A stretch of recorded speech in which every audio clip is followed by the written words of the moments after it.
Hey guys, so I have completed my first, if you like, practice card with SMD that includes these tiny 0603 devices. And so the following is my sort of general learnings and reactions and experience to having got to this far, because it's taken a little while to get this thing to be in this current working condition. So a couple of words on the scope. That worked fine, no problem with the scope. Although I initially set up the eyepieces without wearing glasses, because I normally wear reading glasses, and I set up the scope without the glasses.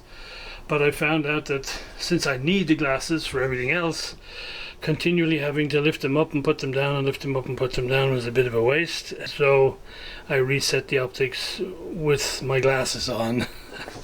The only downside to that is I can't use these nice little rubber eyepiece shades to keep the light out. The camera on the scope I think is definitely not the best. The video from it is strongly tinted blue, so all of the footage from that camera I've had to color correct to make it look so that this green board looks green and doesn't look blue.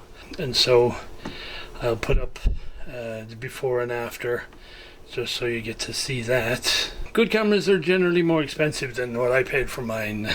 So surprise, surprise.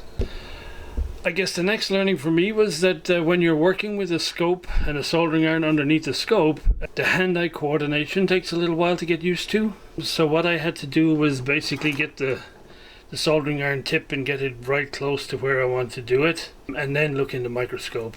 Because if the probe was over here and I looked through the microscope, I would actually have great difficulty then getting it to the right place. So that's just a little experience. The other thing I noticed was the Z depth, the height perception, is almost non-existent when I look down through the scope.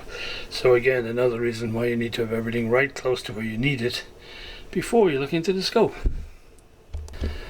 I guess the next challenge was what I would call the whole pick and place thing with these 0603s, because they are so small that once you get them out of the little ribbon that they come in, they're pretty, at least for me, pretty difficult to manhandle.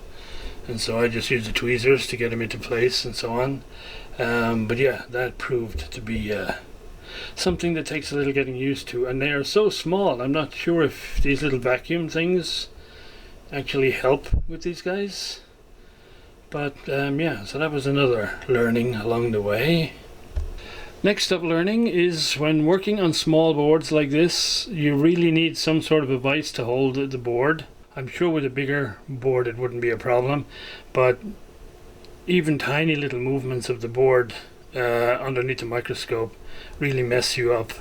So if I'm going to have to get one of these little small clamps that hold the circuit board still while you work on it. Two other characteristics of the camera. One is the field of view that you get in the video feed is significantly smaller than the field of view you have through the optics. And so you have to make sure that the area that you're working on the board is actually in the field of view of the camera.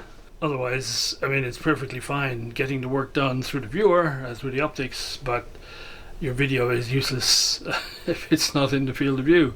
So that was another little learning, and apparently that is fairly typical. It's not, even though my camera is not the best, that's just a feature of these things.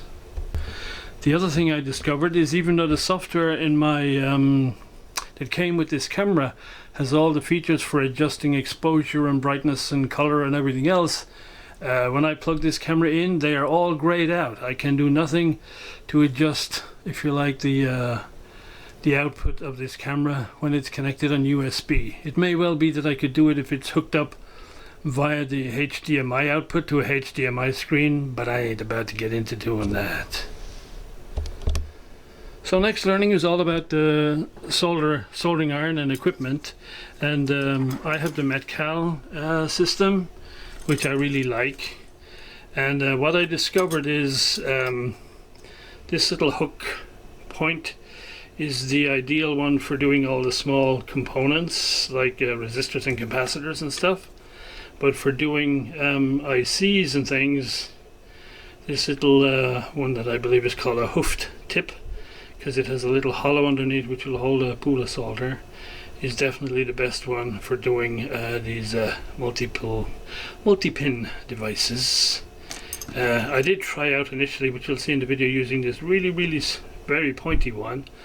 The problem with this one is it doesn't really do very well transferring the heat to the pads on the board, and so you end up with a blob of solder on the end of the component, but it isn't really soldered properly to the board. So I guess if you were doing this seriously, you'd kind of need two soldering irons, one with each of these tips on here, so you didn't have to keep changing the tips on the soldering iron. Another learning in the area of troubleshooting has to do with probes. So like these normal probes I have for my multimeter look nice and pointy, but when you put them under a microscope they look like two big thumbs down on the circuit board. So need something a little finer. So I'm experimenting with these really fine ones that I got with the Elector gadget for troubleshooting that have, see if I can get this in frame, really pointy points on the end, and they are spring loaded as well.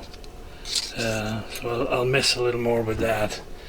But that was, you know, when you're looking at these really tiny quad resistor packs, doing continuity across them is it's quite a challenge using the standard probes. And I guess my final learning is just because a solder joint looks okay in these things doesn't really mean it is okay. Because when I first finished this board off, and I guess I spent about 4 hours building it, one of these diodes here didn't light up, and only 2 of these 8 diodes lined up. And these were all down to basically bad solder joints. In this case, the worst offenders was these little tiny quad resistor packs. So that took a fair old while to fix that up. And as I say, even though the joints looked fine, even under the microscope, they weren't. And I had to keep going until I got them all done. So in the end, this board here has got like an oscillator counter over here and a 3 to 8 decoder over here for these diodes, but it's all running so fast it just lights up everything. However, if I bridge out some of the resistors and capacitors on the oscillator, I can slow it down. See if I can get this so you can see it. And then you get, at least for the large diodes, you can see them sequencing, and you can see the 2 most significant bits starting to flick on the binary counter. So there we go. I think my general consensus here is, yeah, I can do this, but to be able to do it properly is going to take a lot of practice. And so yeah, luckily I've got a bunch more of these boards, and so I can do it to my heart's content. What I haven't done yet, this is all done with regular leaded solder, but I've also got some solder paste, so I may try another one of these boards and experiment a little bit with the solder paste and see how that goes. But that's it for now, guys. As I say, lots of learning and lots of practice to be done here. Incidentally, thanks for all you guys who've subscribed and followed along through the year. I hope some of it's been at least interesting. So can I take this opportunity to wish you and your families a very Merry Christmas and a wonderful 2020, and I will see you in the new year. Bye for now.